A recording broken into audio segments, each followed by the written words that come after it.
que j'aime avec cette méthode de lecture là, c'est que j'ai ma progression. On commence par les sons qui peuvent faire durer, qui durent longtemps, qui sont les plus fréquents dans la lecture. On va faire de l'assemblage syllabique, on va travailler sur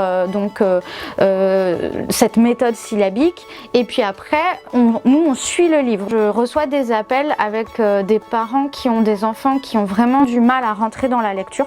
Je leur conseille la méthode Happily parce que je sais qu'elle est adaptée aux parents en fait. Ils vont pouvoir suivre les conseils et la progression du livre.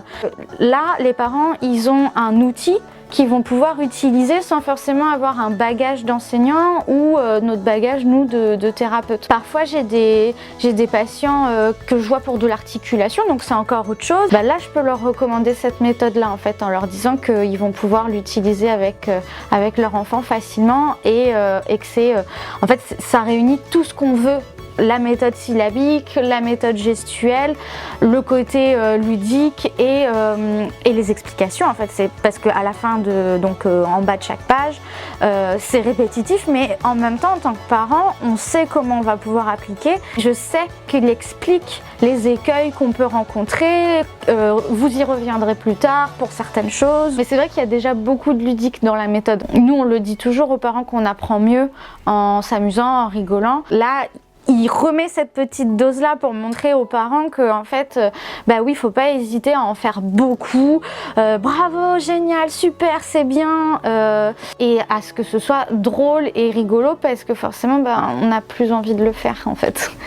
On va pas rencontrer de phrase qui n'a pas un son déjà travaillé et eux à l'école c'est ça le souci, c'est qu'en fait le ou on l'a peut-être pas travaillé et ils vont avoir une phrase où il y a des sons qu'ils maîtrisent qui est assez simple mais il y a le son ou et le son ou ils le connaissent pas donc en fait ils peuvent pas la déchiffrer, ils sont en difficulté. Dans cette méthode là il n'y a pas de sons qui n'ont pas encore été travaillés donc à chaque fois on travaille le son, on vérifie que l'enfant le maîtrise et on peut passer à la suite et on rajoute progressivement les nouveaux sons. Donc en fait ça va, en général ça va assez vite et ce petit garçon il a commencé à être plus à l'aise, la compréhension de lecture commençait à s'améliorer, il était capable de me dire voilà telle phrase, il s'est passé ça et c'est ce que moi je leur demande, hein, c'est ce qui est recommandé dans la méthode, est-ce que tu as compris ce que tu viens de lire? Et donc lui il a vraiment progressé assez vite et là en un an de rééducation, bah, ça y est, depuis quelques semaines, on a fermé le livre, on va retravailler les mots irréguliers qui sont à la fin, mais bon ça c'est un travail qu'on va reprendre.